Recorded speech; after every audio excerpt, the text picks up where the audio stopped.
Anti ഇങ്ങനെ അമ്മമ്മയോട് ഇങ്ങനെ ഓരോ കാര്യങ്ങൾ സംസാരിച്ച കൂട്ടത്തില് അമ്മമ്മ ആന്റിയോട് ചോദിച്ചു, എന്റെ മോൻ ഇതുവരെ മോന്റെ ആത്മാവിന് ഇതുവരെ ശാന്തി ലഭിച്ചിട്ടില്ല, കുറെ കർമ്മങ്ങളൊക്കെ ചെയ്തു, പക്ഷെ ഒരു പ്രയോജനമൊന്നുമില്ല. നിങ്ങളുടെ ആചാരപ്രകാരം, നിങ്ങളുടെ വിശ്വാസപ്രകാരം ഒരു മനുഷ്യൻ മരിച്ചു കഴിഞ്ഞാൽ എങ്ങനെയാന്ന് ചോദിച്ചു. ആന്റി ലീലാമാന്റി ബന്ധുക്കോസ്ത് വിശ്വാസിയാണ്. അപ്പം ആന്റിയോട് ഇങ്ങനെ ചോദിച്ചപ്പോഴത്തേക്ക് ആന്റി നല്ലതായിട്ട് സുവിശേഷം പറയുന്ന ഒരാളായിരുന്നു.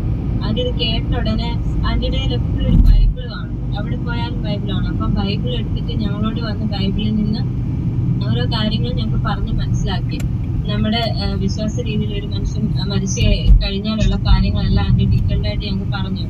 അങ്ങനെ പറഞ്ഞുകൊണ്ടിരിക്കുന്ന സമയത്ത് അമ്മയ്ക്ക് പെട്ടെന്ന് സന്തോഷം. കാരണം അമ്മ അന്വേഷിച്ചിരുന്ന ഒരു ബന്ധുക്കോസ്ത് ഒരു വിശ്വാസിയായിരുന്നു. ചർച്ചിൽ പോകണം, പ്രാർത്ഥിക്കണം.